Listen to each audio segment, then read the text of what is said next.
Okay, folks, if you would, settle on in. It's going to be one of those days where we have more people online than we do in the room.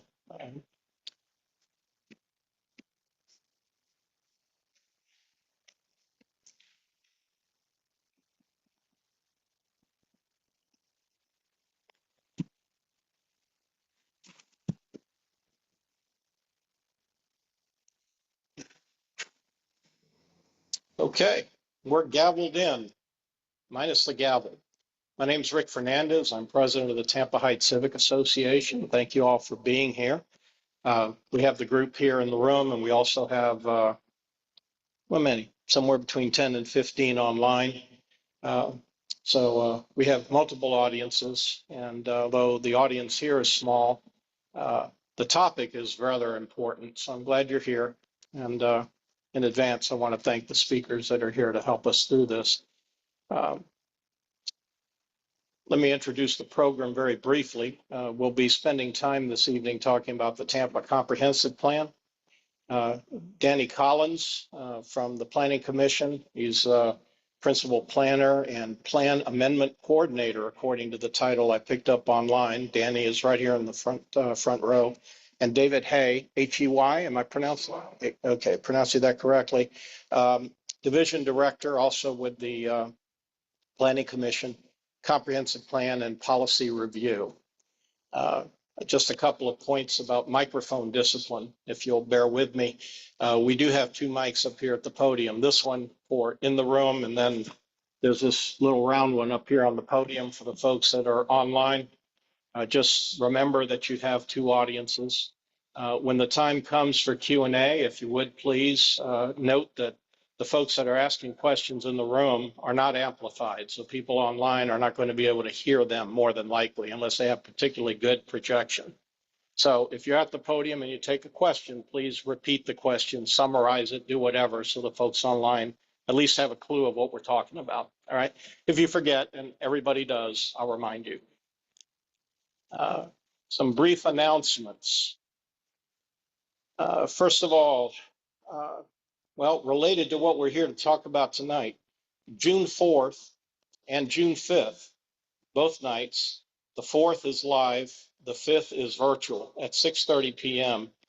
There will be a presentation on this comprehensive plan. There's brochures back at the sign-in table under the title Live, Grow, Thrive, Tampa Comprehensive Plan 2045.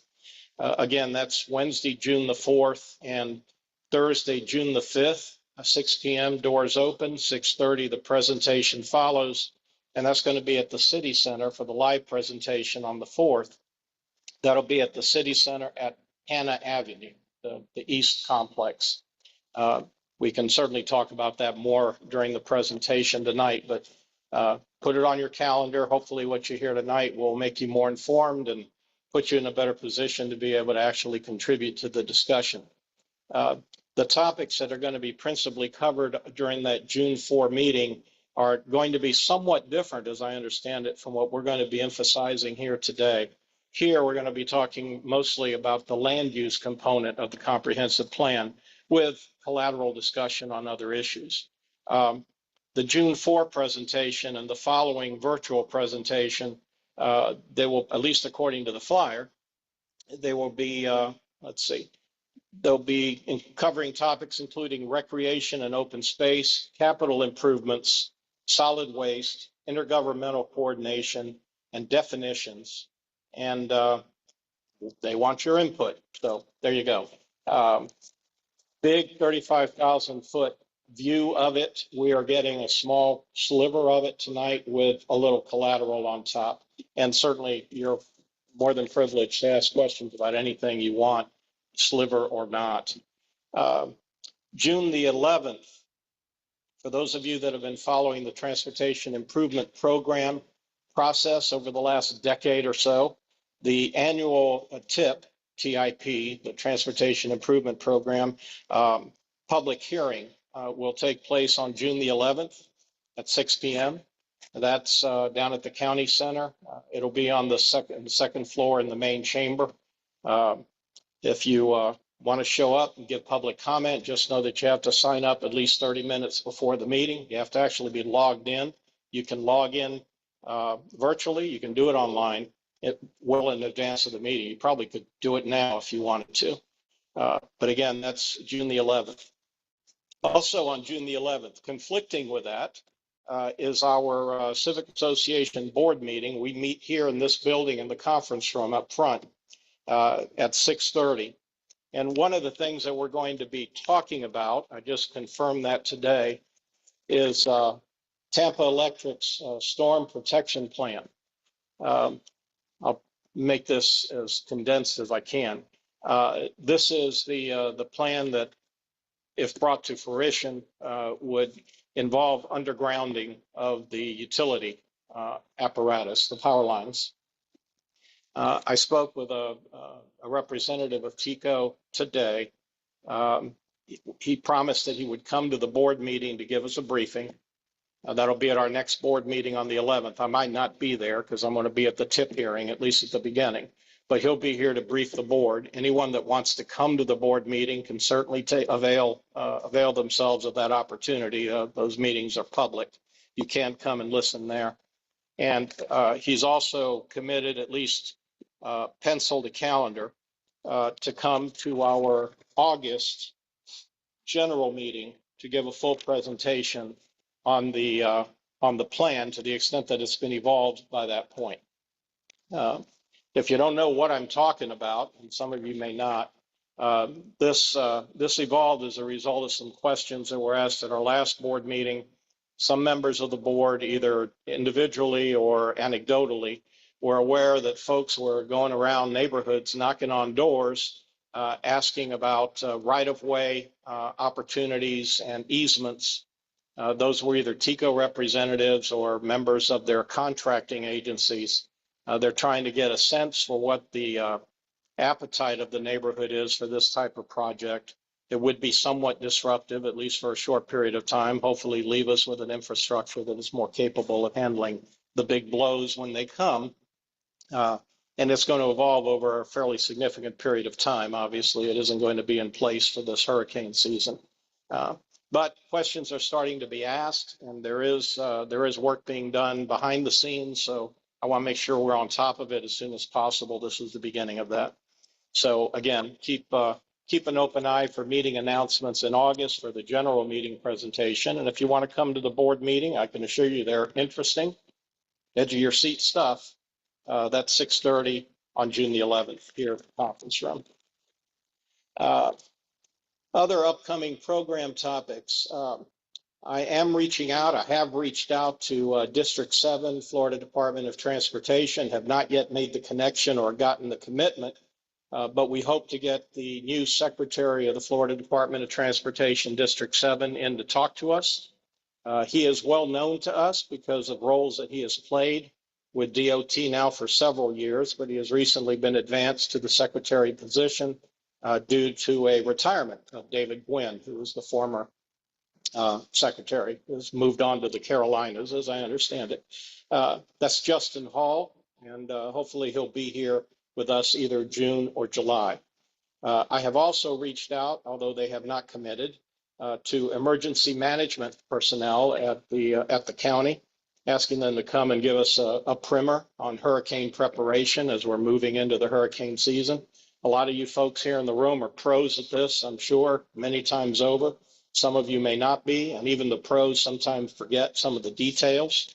So I'm asking them to come in. They've been here before. They give a nice presentation, and hopefully we'll have them here either June or July, depending on when Justin falls into the lineup. And again, the TECO Storm Protection Plan, August 27. Also, if you've been following our meetings over the last couple months, you've heard discussion about the Tampa Heights Riverfront CRA. We actually had the new director for the CRA writ large here. I think it was 2 meetings ago. We have a member of our board that has volunteered to take a seat on the Citizens Advisory Committee for the Riverfront CRA. That's Taryn.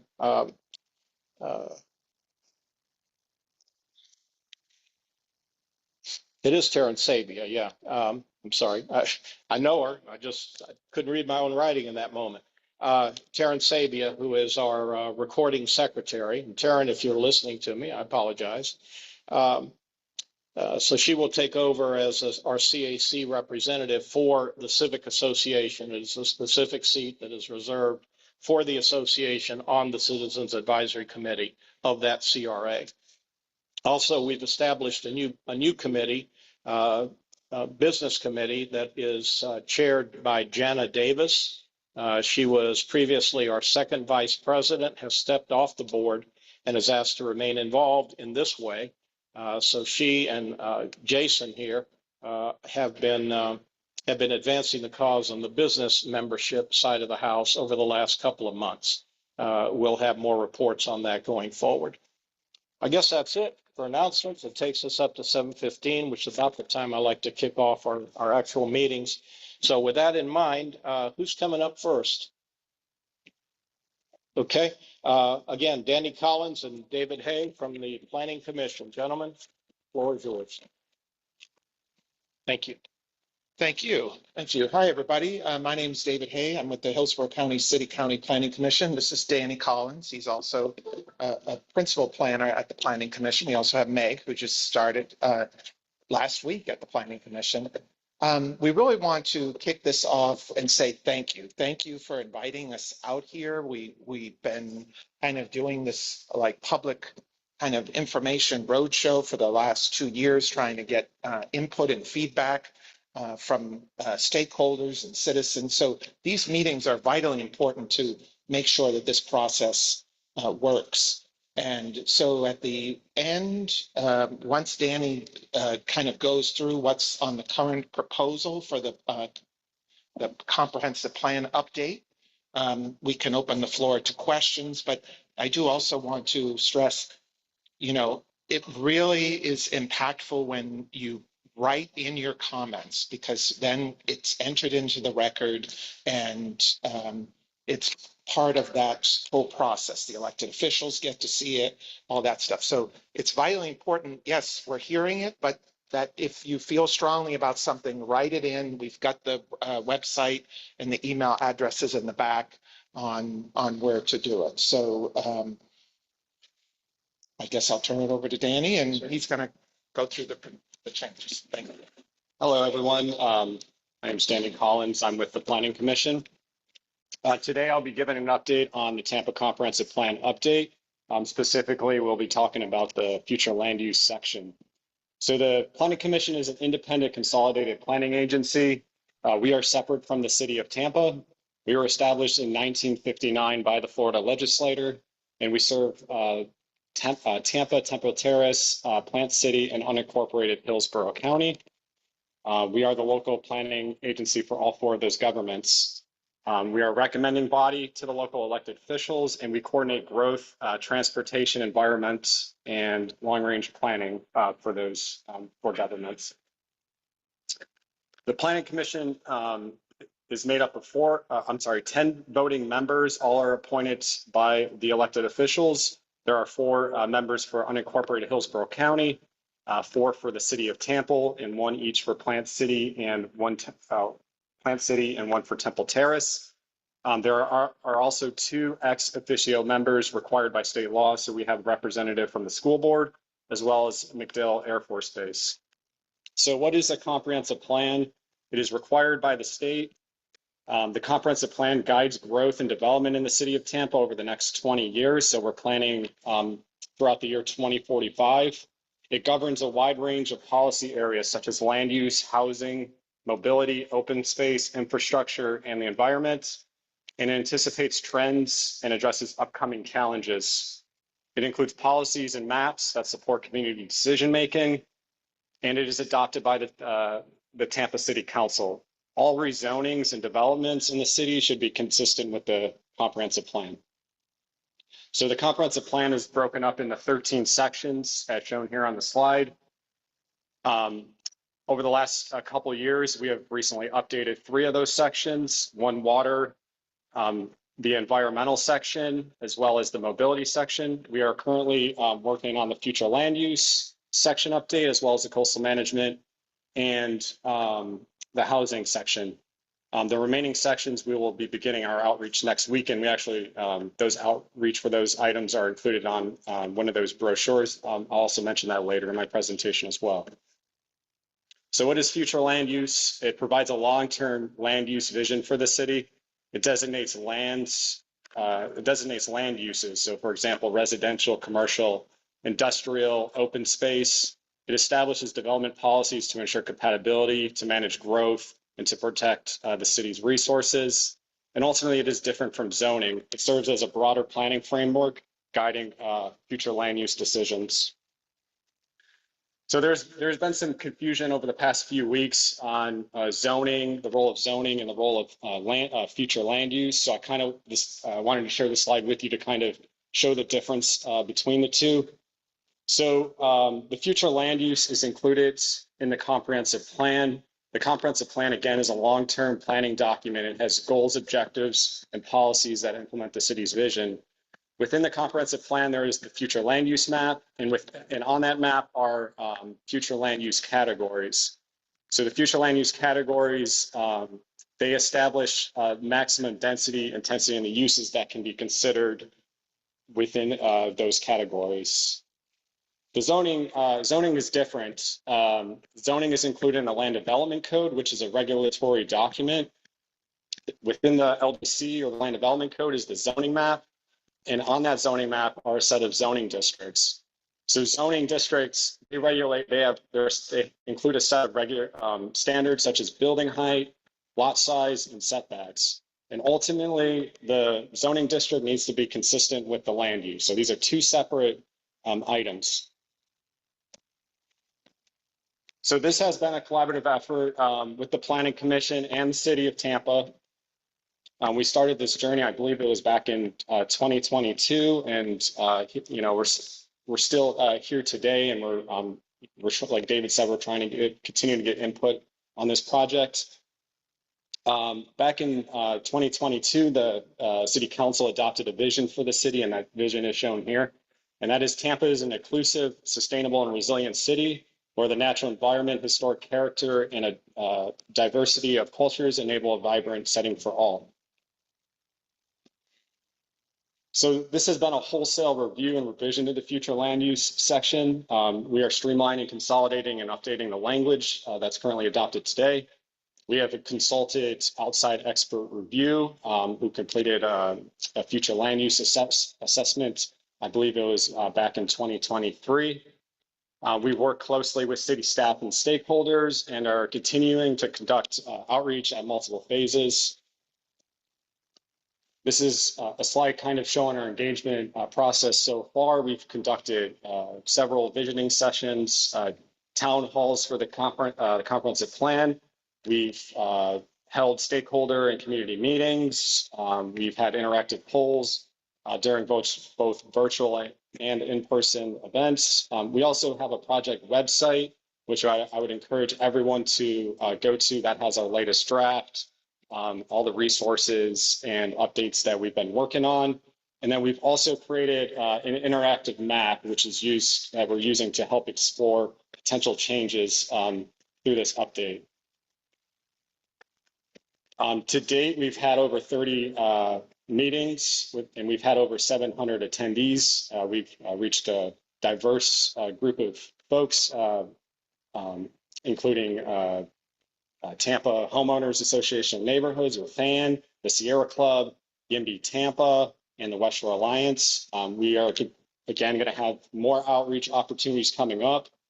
We have outreach planned for the summer of 2025, which is in coordination with the City Council. What we've heard so far, so some top issues facing Tampa and the residents are housing choices, transportation, and housing affordability. There was a need to further address environmental concerns, specifically coastal resiliency. There was support for development flexibility and a need for clarity and certainty in the development process. We've heard we need this need for policies that need additional nuance, and bonuses should have criteria for implementation. So today, the future land use section has 21 goals, which a lot of those goals kind of overlap. They are the same. They have similar themes, and as a goal of this update, we wanted to simplify that section and make it cleaner and clearer so everyone can understand it. So we reduced it down to 7 goals. So goal 1 deals with citizen participation. We're promoting citizen participation in the planning process. Goal 2 is enhancing the urban form by directing growth to occur in certain areas through a bonus structure. Goal 3 establishes our future land use categories. Goal 4 is supporting our economic assets. So supporting MacDill Air Force Base, Tampa International Airport, and Port Tampa Bay. And it also includes language on the retention of industrial lands. Goal 5 is our urban design goal, which kind of talks about providing excellent urban design in our neighborhoods, promoting compatible development. Goal 6 is our goal that talks about the protection of our city's historic resources. And then goal 7 is our resiliency goal, effectively managing population growth in the coastal hazard area.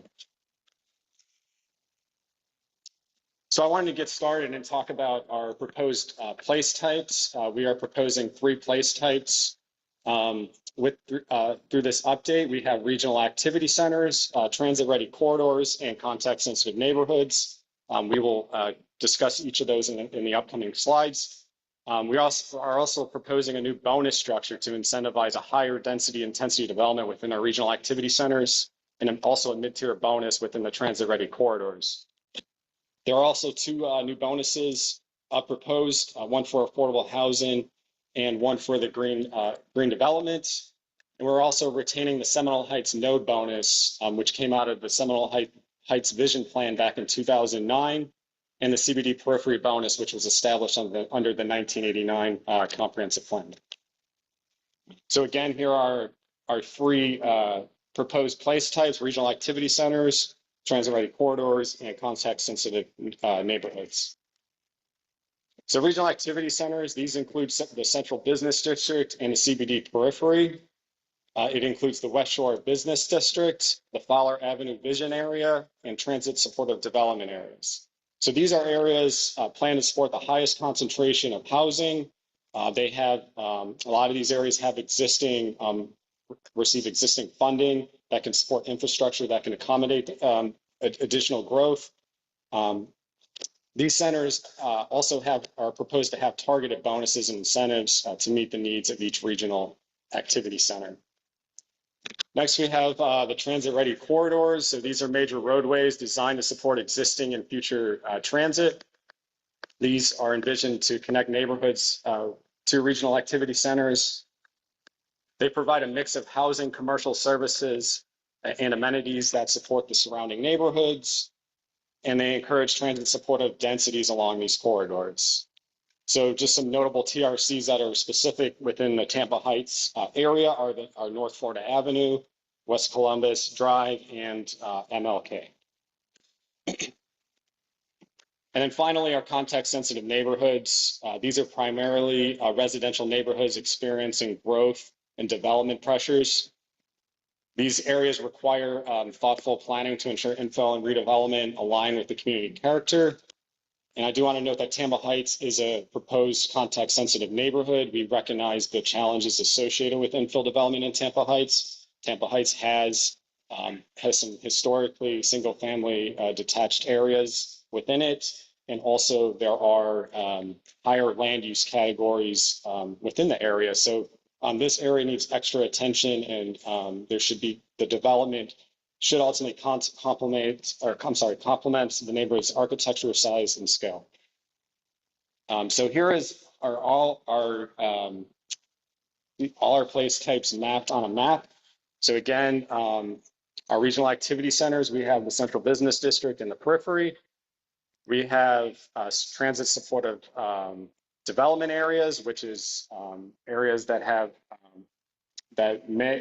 or will have fixed guideway potentially in the future.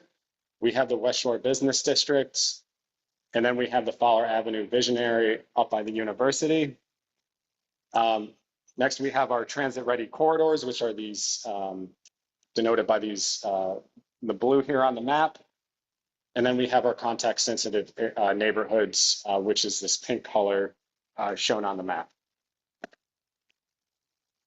So as mentioned, we are proposing a new bonus structure through this update. There are some benefits that I kind of want to touch upon through this bonus structure. Ultimately, this bonus structure provides public benefits in exchange for a bonus awards. So for example, we are proposing an affordable housing bonus. And so if someone wanted to use that bonus, they may be required to set aside a certain number of units that are affordable in return for additional density or intensity. The bonus greatly increases the role of affordable housing provision in qualifying for the bonus, and more future land use categories are included in the bonus structure that are not included today. This reduces the need for plan amendments in the future. So this diagram kind of shows how the bonuses will work. So up at our top left, we have our menu of bonuses or bonus awards.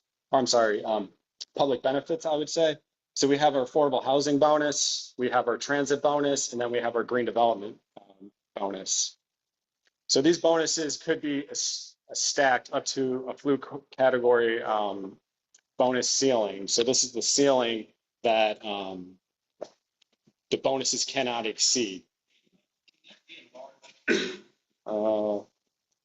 don't have a diagram, do we?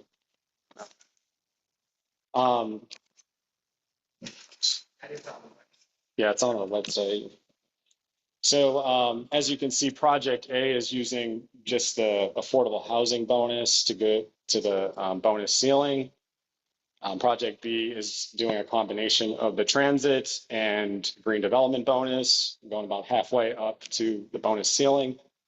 Project C is exceeding the bonus ceiling, so this would not work. They would have to bring the bonus down below the ceiling. And then then scenario D, Project D, is combining all three of those bonuses up to the bonus ceiling.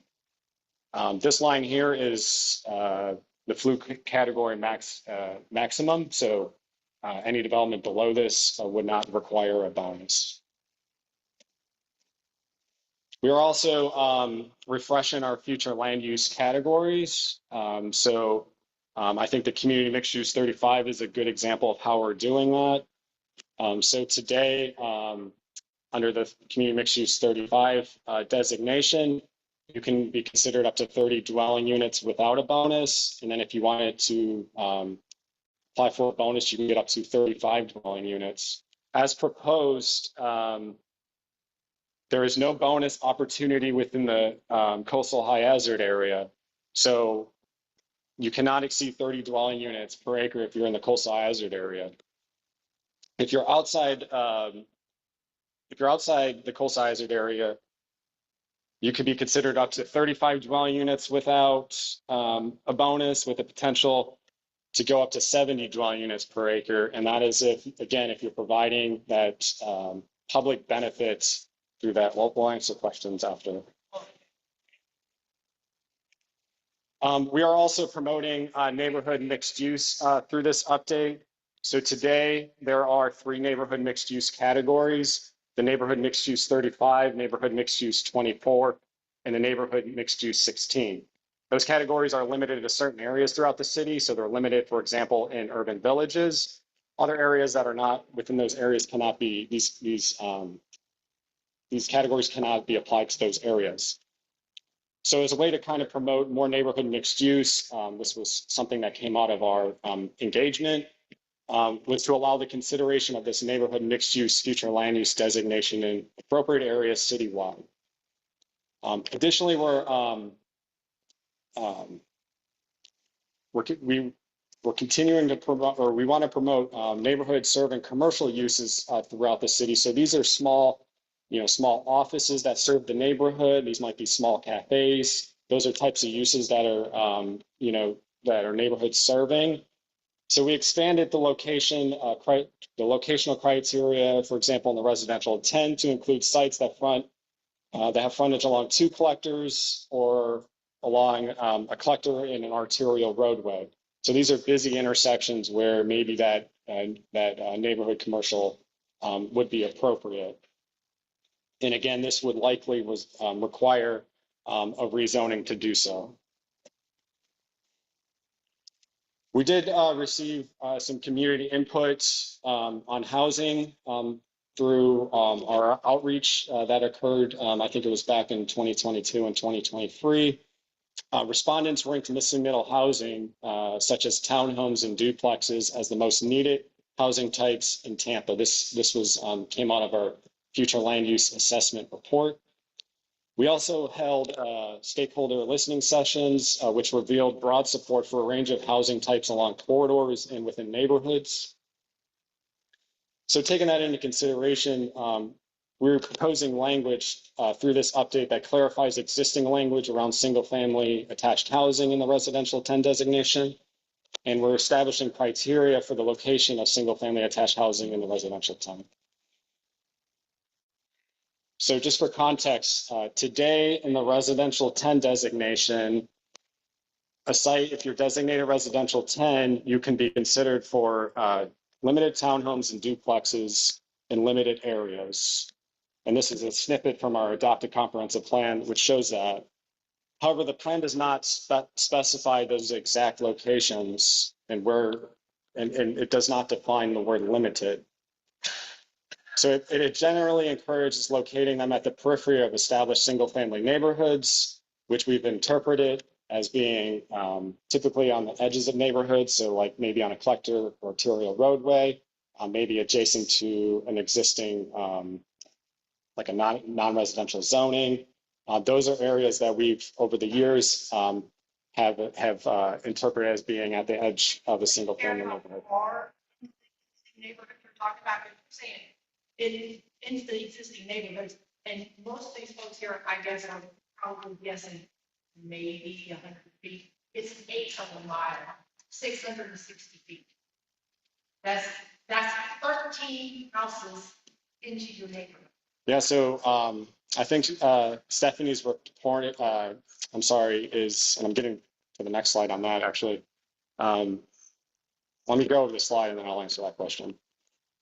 So as proposed, we are continuing to allow the consideration of single-family attached, semi-detached, and multifamily, small-scale multifamily style units within the R10 land use category, subject to meeting the following criteria.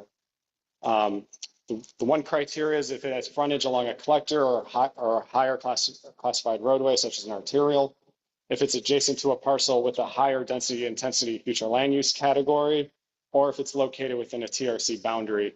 And so a TRC boundary is essentially what is proposed through this update is we talked about the transit ready corridors. For example, Florida Avenue is having an 1/8 of a mile off that corridor. That is a TRC buffer area as defined in the plan. And so if you're within that area, you can be considered for townhomes. Now, I do want to note as well, there are some additional considerations. Those may require a rezoning in the future. Again, this is not a rezoning. This is just a policy proposal. Additionally, those townhomes cannot exceed a 0.8 FAR. So that's limiting the size of the townhomes. And also the design must reflect the scale, massing, and style of nearby structures to maintain neighborhood compatibility, neighborhood character. Now, we are continuing to review the criteria. That's why we're actually going back out into the neighborhood to try to get your feedback and to kind of work to further refine this policy. So this is just proposed language. And I saw Sandy had her hand up and. The transportation corridor and showed on either side the bonus densities. We were just in another meeting where they showed that, which would give Tampa Heights a better idea of how it's affecting them. Yeah, I don't. Could you repeat that question or summarize it? I think she wanted me to show a map of the buffer area and those, yeah. Yeah, we do have the boards on the back, but I think she's referring to our live interactive map where those came from. And there are presentations online that show those areas and areas that may be eligible for this, for like a single family attached uses. I don't have that in my presentation, but if we have time, I can try to pull that up for everyone. Yeah, that is one of the areas that's directed to go back, page, a further dialogue. Come back and almost a fine recommendation. So that's, we're looking for feedback on that and the others regarding. I do also. They're not picking you up on. Do you want to come I up? want to say something. I do also want to clarify the existing language today that Danny was talking about creates challenges throughout the whole city. Because all it says right now is, it says limited. Doesn't say where it's limited, doesn't say how it's limited, it just says limited. So the staff constantly has to go into battles with developers saying, I want a townhome here, and it's in an R10 neighborhood. We can go off our internal interpretation of that policy of limited townhomes. And we say, you're in the middle of a block, or you're like 4 blocks into the neighborhood. That's not appropriate. And we wage the battle that then occurs. Either they withdraw or they decide to try to move forward and not probably get a favorable recommendation from us. So our attempt is to try to create language that clarifies for everyone where they can be considered and where you can't even ask for townhomes. That's where I think the drive. Now, I think the discussion is going to be, is 1/8 appropriate? Some people think it is, some people don't. It may be, needs to be tighter. I think we've also recognized that when we've started looking at it again, we said, well, there's probably in this neighborhood, like Forest Hills, we identified there's some areas in cul-de-sacs that maybe that's not appropriate. So we do agree as staff that I think there needs to be some refinement in areas to that kind of distance. This is going to have. Well, Or you repeat the question. Let's try to wait for Q&A rather than interrupt the presentation. yeah, If you could repeat the question. the question was, will this kind of draft policy be changed in 4 weeks or by August? We are going to attempt to have all these meetings. We had meetings today about how we're going to have all these meetings strategically throughout the city. And we do think we can be back in August with a new policy recommendation to City Council. Again, City Council is the final determiner. We are only a recommending body. So they're the ones that get to make the final decision. But we're going to try to take, that's why I was, in the beginning of the meeting, I said it's important to get your comments in writing. Because, I know we're talking about it tonight, but the verbal is not getting caught. We will remember it, but for it to get into the record, we need people to write in and give us their opinions. So I think that. Thanks, David. And I also do want to note while we're on the issue of single family attached uses, today you can come in if you're in a residential 10 at the interior of a neighborhood and go to council and ask for a duplex or a townhome type use. So this is something that is allowed today. You're allowed to ask for that. So we're just trying to clarify where these areas are appropriate for those types of uses. Okay, so that leads into our next topic, is the proposed coastal high hazard area policy updates. This has been there's been a couple of iterations over the past, I would say, couple months of this policy. So I just kind of wanted to kind of show the where it started and now where we're at now today. As adopted in the comprehensive plan today, the comprehensive plan directs future population concentrations away from the coastal hazard area so as to achieve a no net increase in overall residential density within the coastal hazard area. So today there's always been this battle at, what constitutes a net increase in density. There was a need to clarify this language. And so we are doing that through the future land use update. We brought language to the Planning Commission on April 7th, which is the middle column here. And that language said plan amendments that increase residential density and or intensity in the coastal hazard area are prohibited and shall not be accepted for filing by Planning Commission staff. At that meeting, our Planning Commission wanted us to revisit that policy and come back on May 12th with an updated policy. And so we brought the policy, no plan amendments for parcels within the coastal hazard area shall increase the maximum residential density or residential intensity beyond the density or intensity allowed by the existing future land use category. And I do want to note that there are exceptions within both of the policies that were proposed on April 7th and on May 12th. Which included some exception areas of where you could apply for that plan amendment. And that leads into our next slide. So following that, at the meeting on April 7th, the language that we brought, it accepted the areas that were considered that were in a community redevelopment area that received proactive programming of a resilient infrastructure investment. So these areas receive additional funding to support the additional density within those areas and to support the infrastructure improvements, and also in transitional areas that are converting from like a general mixed use or transitional use 24 category. These are designations that allow a wide range of uses. That has been the direction through the adopted comprehensive plan that we want to move away from these categories. So those areas would be limited to the next higher land use category. So I did want to note that there were some exceptions. So as proposed, we brought the modified language to the Planning Commission back in on May 12th. At Planning Commission's recommendation, we added the West Shore Business District as a regional activity center, as well as a coastal development area. So that became an exception area as proposed.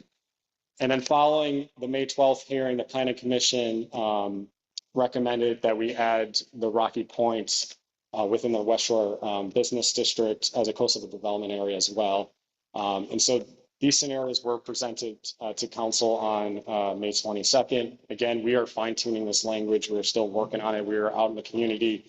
We're going to be holding outreach meetings. And again, we want your feedback. And as David said, if you have comments on this, please send us in writing your comments. We value them, and we're taking everything into consideration. So this is our coastal development areas map. So this would be the areas that are exempt from no plan amendments within the coastal hazard area. So here we go.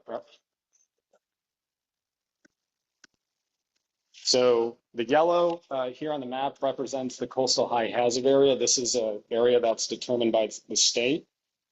This is an area that is very vulnerable to storm surge during our coastal events. So this area is defined by the state. We don't determine this area. The red here, the red hash, these are the areas that are the coastal development areas. So as you can see here, these are the CRAs, the West Shore Business District, and then this area just north of the Air Force Base that includes remnants of industrial parcels, which is this gray color, that are in the middle of a single-family detached neighborhood. So industrial uses in the middle of a single-family detached neighborhood present some compatibility issues. And so that area is included. That area would be limited to only going up to the residential 10 category. So it could not go to a higher land use category. Through this update, we are also strengthening our economic assets throughout the city. So we're refining existing policy direction related to Port Tampa Bay, McDale Air Force Base, Tampa International Airport, and then we'll also revising our preservation of industrial lands policies. We're proposing a new industrial preservation map to identify areas for protection. Today, the comprehensive plan says to preserve all industrial lands, but we all know that there are some remnants, like shown in our last slide, that are no longer viable for industrial land. So we're proposing this industrial preservation map to kind of identify those key industrial areas that we want to preserve.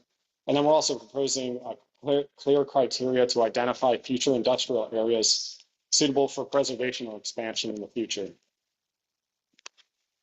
So this is our industrial preservation map.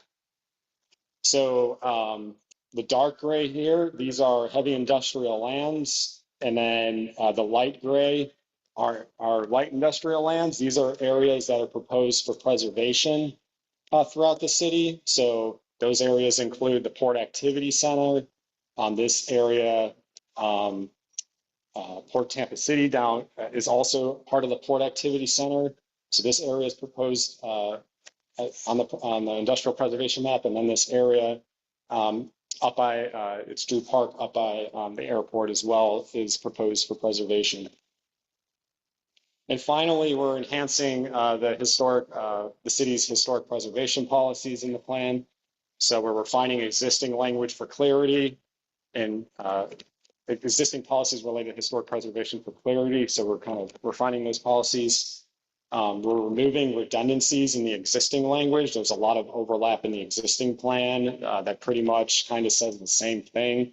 So we have consolidated some of those policies to make stronger policies for the city that kind of seek to preserve the historic preservation in the city. We're maintaining protections for Tampa's historic districts, its cemeteries, and historic resources, so nothing's changing. We are continuing to maintain those protections for those areas. And we're also promoting compatible development along the historic district edges. So in Tampa Heights, you have the local districts. There's policy that's included to kind of promote compatible development along the edges of that historic district. So our next steps, we have upcoming flu section public outreach. We're planning for June through August this summer. This is going to be a coordinated outreach effort with City Council. We want your feedback on this, and we strongly encourage you, if you do have feedback, submit those comments to planner@plancom.org. The next review of the draft will be at Tampa City Council on August 28th. Per council's motion that was made last week on the 22nd. So that'll be the next City Council review of the draft. And if you want to learn more, we strongly encourage you to go to our project page here. This page includes the latest drafts, and includes drafts from last year and kind of how we got where we are today. So I would encourage you to visit that link to learn more.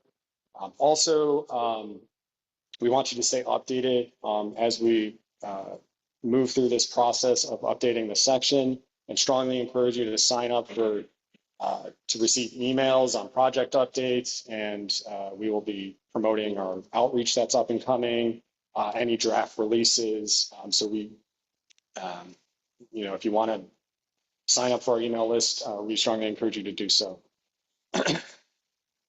And as Rick was mentioning, there are some upcoming outreach opportunities next week. These are outreach opportunities for the recreation, open space, capital improvements, intergovernmental coordination, solid waste, and the definition sections of the plan. So there will be an in-person engagement meeting scheduled for next Wednesday, June 4th at 6 p.m. At City Center at Hanna Avenue. So if you're interested in joining, we strongly encourage you to come out to that. You can scan the QR code there to register for that meeting. And then if you can't make that meeting, we are also holding a virtual engagement meeting the following day on Thursday, June 5th, from noon to 1. This will be a Microsoft Teams webinar, and you can register for that meeting by scanning the QR code on the bottom. So there's a lot of QR codes today. But again, I strongly encourage you to voice your opinion. If you have any questions or comments or anything, we welcome those as well. That concludes my presentation. I really thank everyone for coming out and listening. I know there's some folks online, and I'll just open it up to questions. Yeah, thank you. These questions here. Jason is going to monitor the online. Someone has some questions there. We do not have a verbal ability for the online, so if they have questions, it'll come in the chat. We'll read it to you. So, Hey, David. Any questions? Lena? So at the beginning, I referred to the environment, water as adding onto the goals, right? So there is a. Please repeat the question. So I think the question was that we mentioned the environment into the water and adding those onto the goals. Yeah. So the environmental set, in the comprehensive plan, there's 13 sections, and there's an environmental section and there is a one water section. And those sections were recently updated. I think it was back in 2023 or a couple of years ago. So those sections have already been updated. So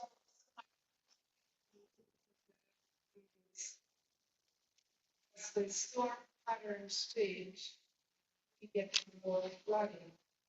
Is there any reference to that, those changes that are included in comprehensive plan? And then I have one. Repeat the question. Want to repeat the question, then I'll try to answer it. So I think the question was there consideration given for, future stormwater flooding as a result of storms? I think, is that the question? Yes, the comprehensive plan does coordinate stormwater, one water.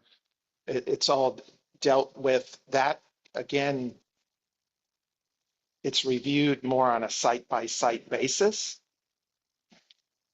And so that's typically handled at the zoning stage through the zoning departments will end up, deciding whether it meets their stormwater criteria or not regarding the retention of water and things like that. The comprehensive plan is supportive of that, but it contains more overarching goals of kind of expressing to the city what the city should strive for in dealing with that issue. I don't know if that answers your question. Lena, did you say you had another question? Yeah. Yes, Please. okay, go ahead.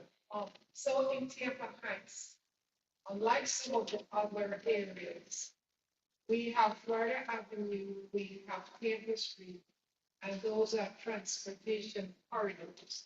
One of the things that we know is that without enough density, the public transportation is not supported. And so as we look at housing for our community, affordable housing, I like the bonus component that we've added.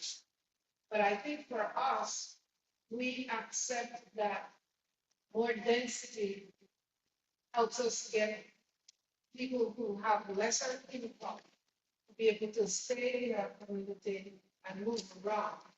So as you talk about the housing, I wanted to put that on the table because we have to balance both of those. We don't want our community to become all of one group. It's always been traditionally mixed. So in the assessment as we go around now, because I think I heard the emphasis is on housing.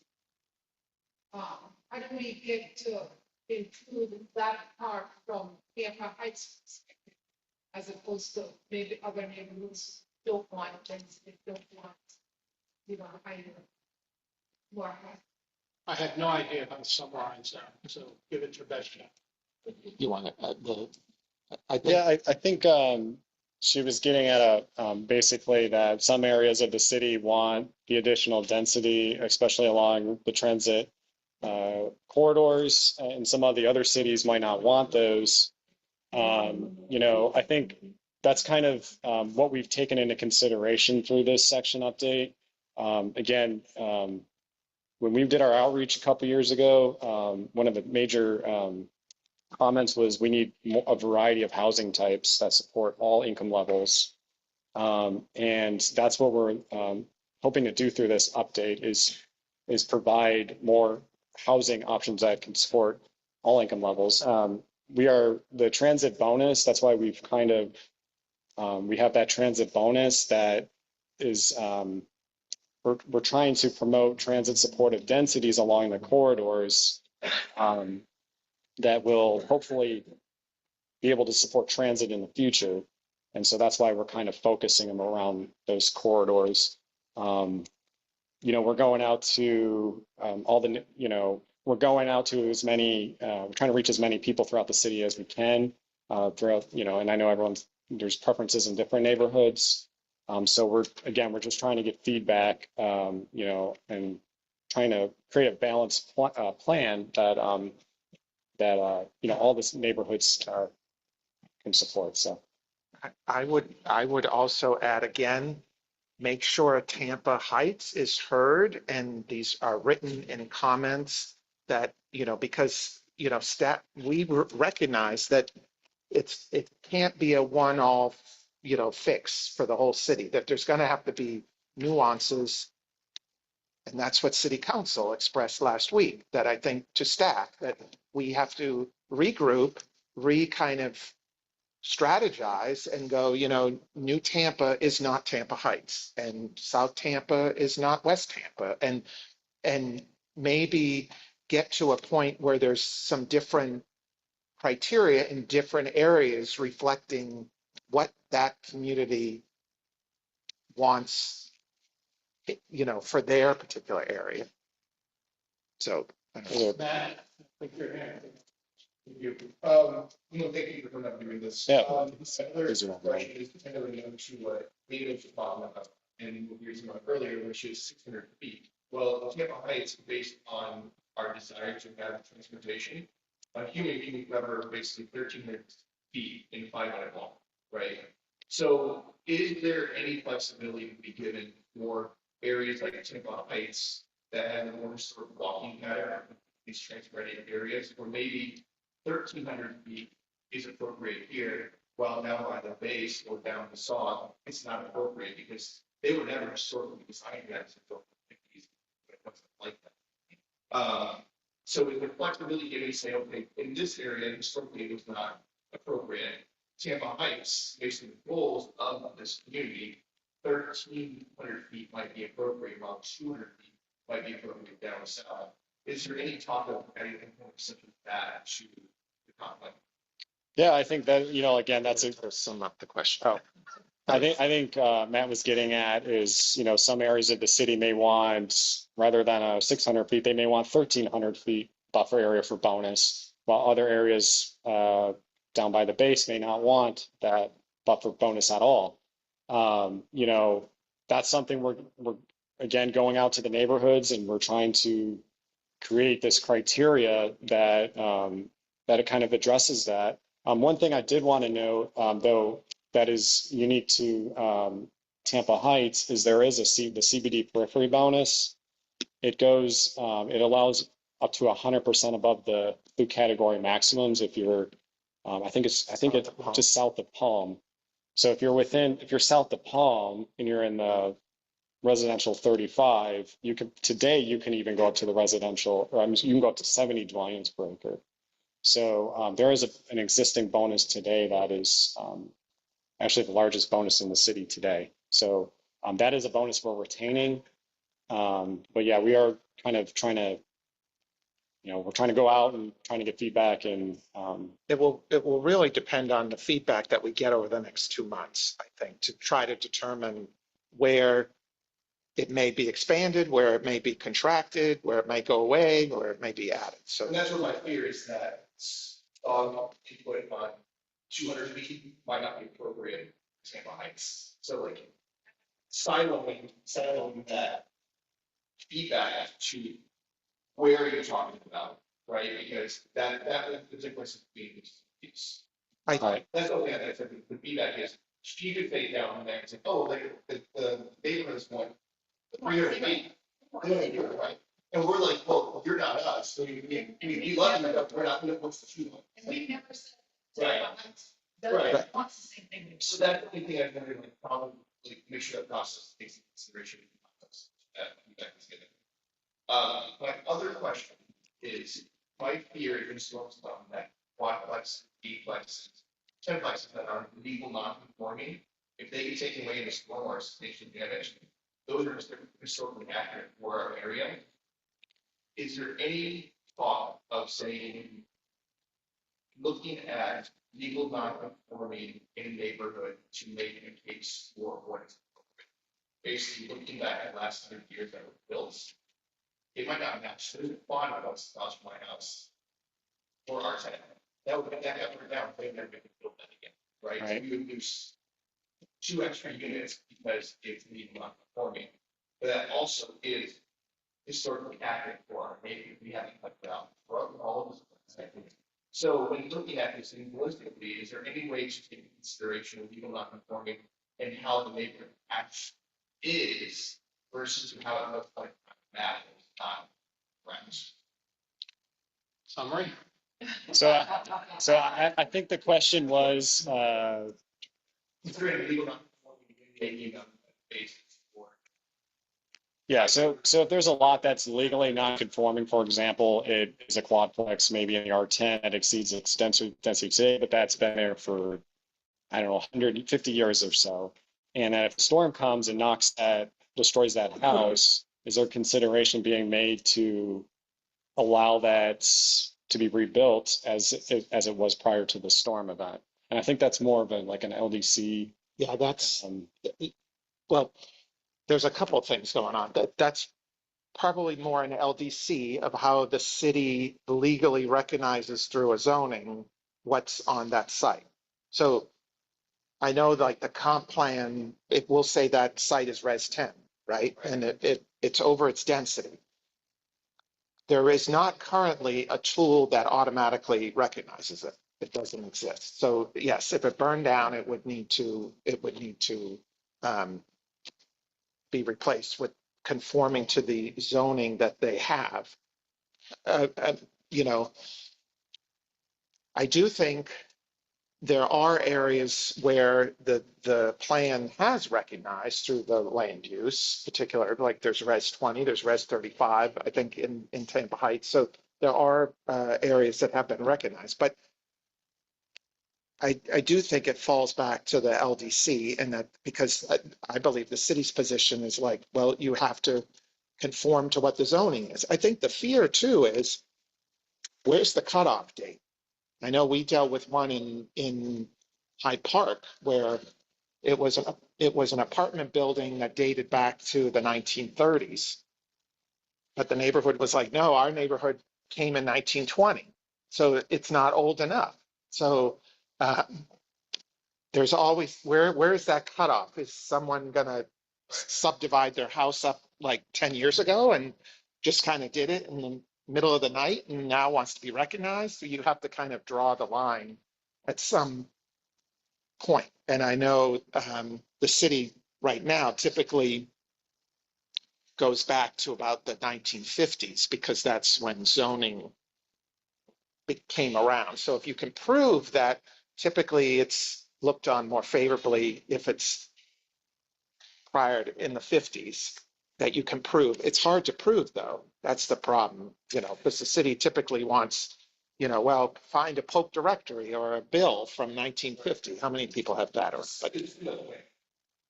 Huh? It's just, I just want to point that's legal non-conforming is very common in density when it's prohibited rebuilding, but it's not like Right. Okay, let's move on to the next question. Roger, a question, please. My question sort of backs up what has been said already. I want to point out that your slide says that the comprehensive plan intends to protect the character of the historic districts. But as you just pointed out, the historic districts existed before zoning. So the historic districts are non-repeating. That's their character. So there's a contradiction. Like, do you want to sum it and I'll, Yeah, there was a question about maintaining the character of the historic districts. You take a little instance before, there are you point out 3 bodegas midst of operating bodegas in the middle of residential area. Would they burn or something happen to them in the hurricane? Currently, they do not allow. well, I will say in Ebor, there's whole different rules. They have all, in the Ebor, there's a whole different, they have a different zoning code, there's different FARs, so that, I don't know if, what the particular one you're looking at, there may be, they may be recognized through their land use category. The character of the historic districts on the Yeah, I will say there's always been kind of a tug and pull about historic districts and areas that are historic, because they're not the same. Yet, right? The city will designate particular areas that there's an historic reason, either, it was for architecture or there's a particular boundary, everything. Then there's neighborhoods like a lot of our neighborhoods that when you go through it, you feel like I'm walking through a real solid historic neighborhood. It's not legally historic. It's just got the feel of it. Right. Yes, you're one of the neighborhoods that does. Yes, but not every neighborhood in every area that people view as, hey, this looks historic, is legally historic. So that has always been a challenge. I do think the context sensitive neighborhoods that are proposed there, and Danny, you can correct me if I'm going off track here, but the context sensitive neighborhoods are looking and encouraging the city to look beyond the historic districts, because historic districts have the ARC and the VRB and all that stuff. It's looking at encouraging the city to refine the zoning process to ensure that the architecture is similar in character. It doesn't have to be exactly the same, but I know we've had challenges even in Tampa Heights where you've got a nice block of homes that may be 100 years old, and all of a sudden, here comes a kind of a modern townhome type thing that got lots of windows and metal on it and everything. Looks really nice, but it may not fit what the neighbors are thinking. Hey, that's kind of out of context from what our neighborhood kind of looked like. So that's what the context sensitive neighborhoods I think trying what to we're address. saying, in order for that, there needs to be more input, more power from the neighborhood for its own neighborhood, rather than centralized determination. Well, I do think that the context sensitive neighborhoods, the ideal would be that the city work with the neighborhood to develop their context that they want in that particular neighborhood. There's nothing in the comp plan that, directs, staff will just do it and, kind of just approve it and everyone's stuck with it. That's not in there. Is there another question in the room? Yes, sir. It's a specific question. I see the area underneath the surrounding state department or community commercial. What's the difference between community commercial and the new urban mixed use kind of category that they have? Is there a reason why it's still be commercial with a streetcar eventually going in the next decade or so?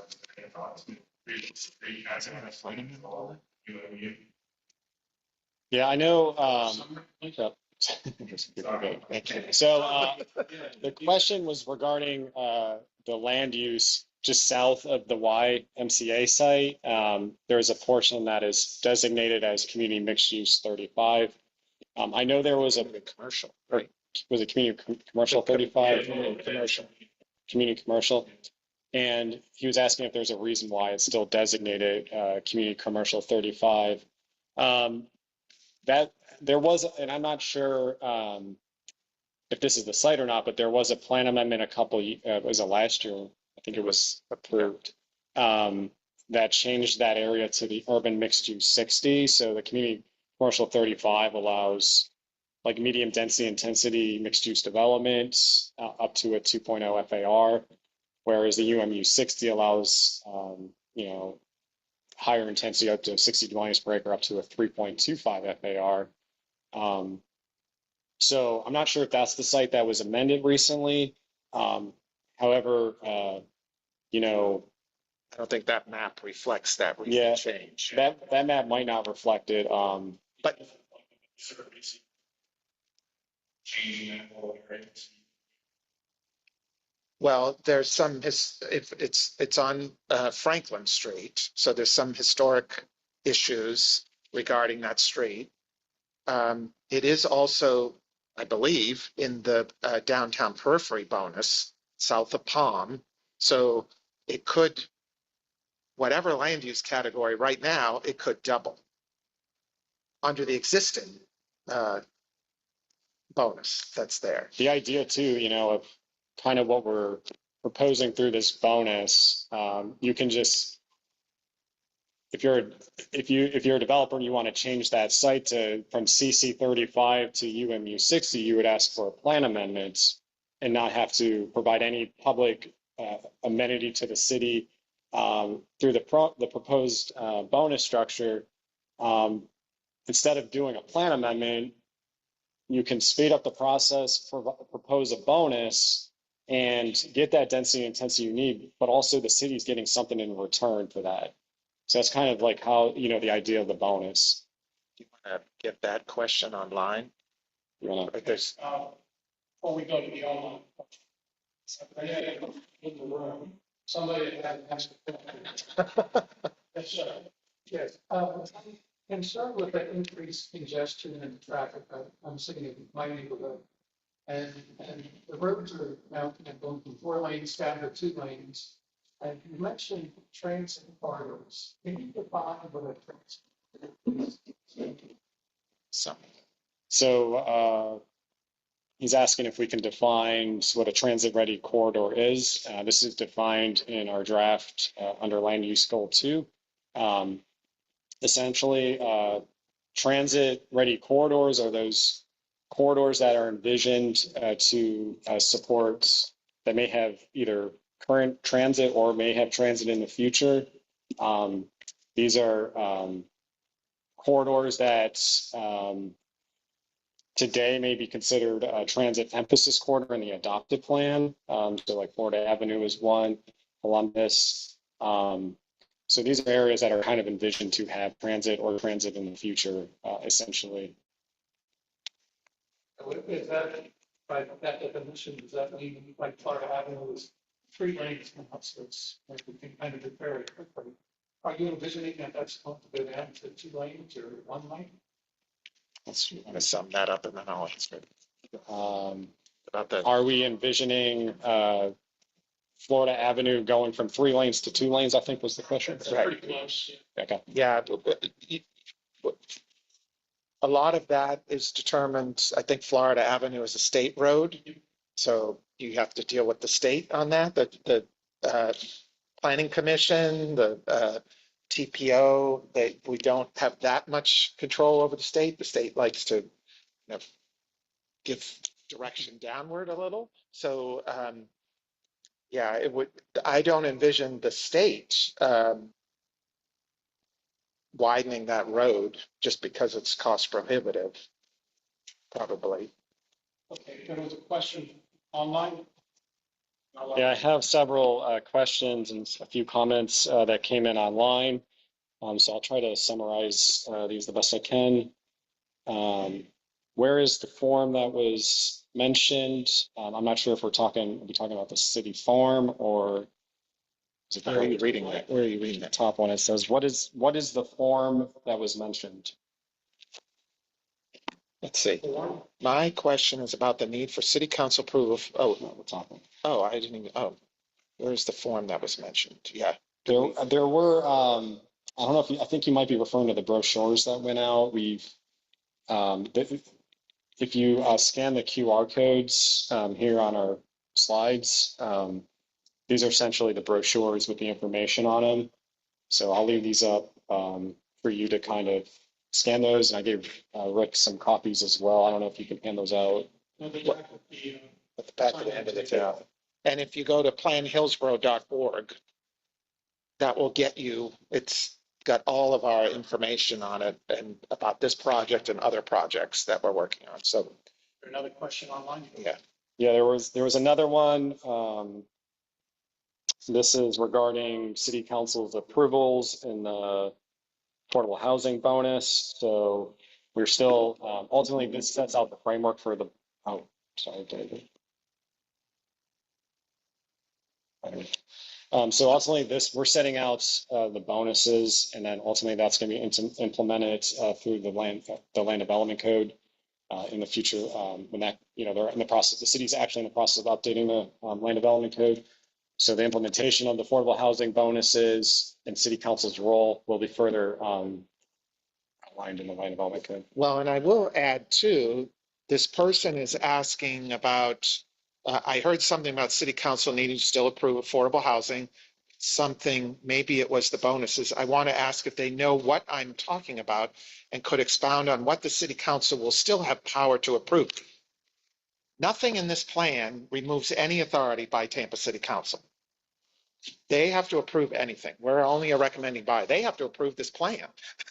They have to approve the plan, and then everything that comes after it, the LDC that implements it, the zonings that are trying to use it, they have to go through a process, a public hearing process to hear it. So city council is not being removed. I know there's been some confusion about, well, they're just rezoning property. No, this is all still will be city council directed. They are the elected officials are the ones that have to approve or deny any of these things. So there's more comments. There's We don't need to. no comments. That's it for questions. Two questions. No question. Any more questions for additional? Yeah, so. Where there are non-state roads, like Florida was mentioned, it's like Columbus and Florida, is the city going to do anything to make those roads more transit friendly to offset the fact that increasing density of homes? Or is it just a bus goes down and down and that is enough? Is the city going to retrofit the roads? I'm kind of summarizing your question. Is the city going to retrofit the roads that are in their control to support transit? Again, we're not with the city, but the transit emphasis corridors, the policy language does talk about and tells the city, right, Danny, that, this involves not only the development along, like, the buildings adjacent to the road, but it also encourages the city to look at how the roads are treated, the context of the road through the whatever neighborhood. So they're, though, the city, if it's a city road, they're the ones that have to implement it, and they're the ones. We encourage them to do it. The policy is encouraging them to do it. If a project comes through the TPO, we would encourage, that policy is carried through to say, we encourage that you do something, add a bike lane or widen the sidewalks or do something. Typically, that would be a response. Now, we know how budgets are, and sometimes the things we advocate for they do end up not making the budget cut. But we try to encourage it. Yeah, I do want to note too, there's a couple additional topics that are proposed through the draft that I didn't really touch upon that may be helpful in answering your question. We are proposing, so if you're within one of those transit-ready corridors, we're proposing this concept of a pedestrian-oriented design that promotes more of a pedestrian-friendly environment, that promotes walkability. So that is something, if you're within one of those areas, you're going to have to meet those specific design criterias. Additionally, if you are proposing that additional density through the transit bonus, you may be required to provide additional transportation investment in that area to help promote, to help improve the roads or so forth. And again, that's going to be something that would be implemented through the land development code. We're about 5 minutes from the witching hour, so 20. Any other first time? Stephanie, you don't have a question? Oh, I don't have this question. You have one, that is in favor? My big question is, okay, you want to go with CMU 35, that's your example. You are automatically giving them 35 units to the acre versus the 30 that they're at now. Why would you do that? Because you could keep it at 30, and then they can bonus with affordable housing to get to 35. And so the city gets nothing for busting that up to 35 units a acre. We get no benefits from it. We get no bus shelters. We get no transit, whatever. I don't understand what that transit part is. That's why I left the room. But I don't understand why would we give all that density away for free? They don't get it now. Why would we give it away for free just so we can make the numbers look right? Because that's the only explanation I've heard is that we want the numbers to look like what it says. Okay, quick summary. So the question was, like, for example, in the CMU 35 designation, if you're outside of the coastal high hazard area, rather than without a bonus, you can be considered, you would start off at a 35 dwelling units per acre versus today where you would start off at a 30 dwelling units per acre and then you can bonus up to 35 dwelling units per acre. So the common question was, why are we giving that away, that additional density away? You're giving it dessert and they haven't given it. I think some of the direction that we got during when we were discussing this internally was that there are a number of places throughout the city that has already implemented that has a density over the by right density through a bonus or whatever, right? So by doing that, you potentially create non-conforming uses if they're over their density already. And because then if the building has to be replaced, right, it would need to go through the bonus structure. If we'll say, right, if it, like we had the apartments over right at Rome and Columbus. I think they came in and they were moving something on the site, like a dumpster or something. They had to do a PD because it was non-conforming, basically. They were over their density. So they ended up have to enter in through this elaborate bonus process because they were even though they weren't adding any units, because they were coming through the rezoning process again, the plan, it was a non-conforming. So They're addressing it into the language. Okay, is there, Matt, you had a question? I'm to ask, Please. has there been any talk of treating bikeways in Greece fine as it is transit ready? Summary? Has there any talk as to Consider treating Greece fine or bike paths like pull off as a transit ready corridor because we're pushing that one out? Yeah, is there any, the question was, is there any consideration for including bike paths in Green Spine as a transit-ready corridor in the future. That is a good comment. We Write it down. Write it down. We would encourage you to Submit it. that. But again, we have not up to this point, but again, we're open to comments and feedbacks. And again, the comprehensive plan, we're trying to get to where this is a living document, where it will continuously be updated. For a long time, we've been updating it once every 7 years, and we go through this whole big kind of policy discussion that takes years and all that stuff. We're trying to get to a point where almost every year we're coming, like, once this update is done, then we want to continue, and we're building the staff to do that, I believe, of where we can come back and yearly have a policy discussion about maybe it might be affordable housing one year. How can we improve that in the comp plan? Then the next year might be, well, we got to deal with, there was an unseen issue in the coastal high hazard area. Let's try to deal with that policy instead of waiting 7, 8, 9 years for some of these, updates to happen. So it's just getting the staffing,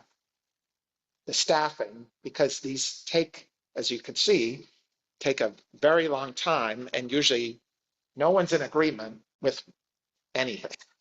Everyone's got a different opinion about stuff. So that's the challenging part of coming to a consensus of where everyone's getting something, but everyone's not getting everything. That's kind of where it kind of ends up being.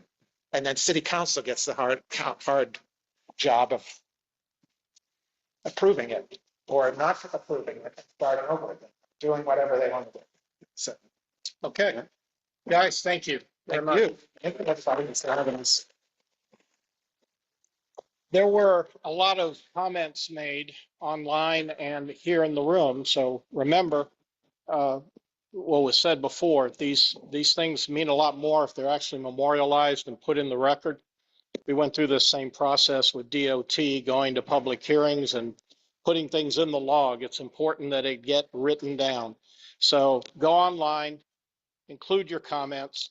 I meant no disrespect to anyone online about not needing the comments here in the room, because frankly, they're going to be much more useful if you folks go online and submit them there. Clearly, the fact that we've gone till 8:30 tonight suggests that there's a lot of interest in this topic.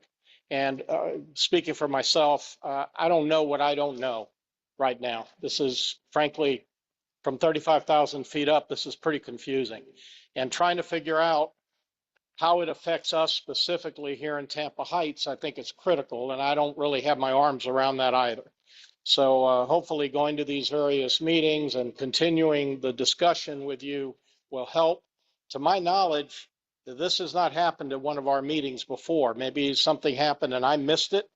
But if you're going out to the neighborhoods, at least for me, you've missed this one up until now. And I reached out to you and asked you to come. So I'm not exactly sure how we slipped through the cracks, but maybe there needs to be a little bit more discussion, a little more effort as far as getting out to the individual neighborhoods. Sure. Yeah, it isn't an indictment. It's just a fact. Yeah. I don't want to skip any neighborhoods or anything. We always will, we don't just show up. We need to be invited. So we always are encouraging our neighborhoods to, if you have a meeting, let us know. If we have staff available, we'll coordinate our staff and get out to the meeting. The meetings that we've been typically setting up are like, hey, we're having a community-wide meeting, come to the meeting. We also have gone out to other neighborhood associations when they've invited us. So right, we always need an invitation, but feel free to, keep inviting us. No, we will. We will, and I'd appreciate it, frankly, when there are updates that are of note, if you let me know, and we can schedule updates along the process. Because there's a lot of projects. Okay. All right, folks, that's all I've got. I appreciate you being here and staying till the bitter end. It's 8:30. We're adjourned.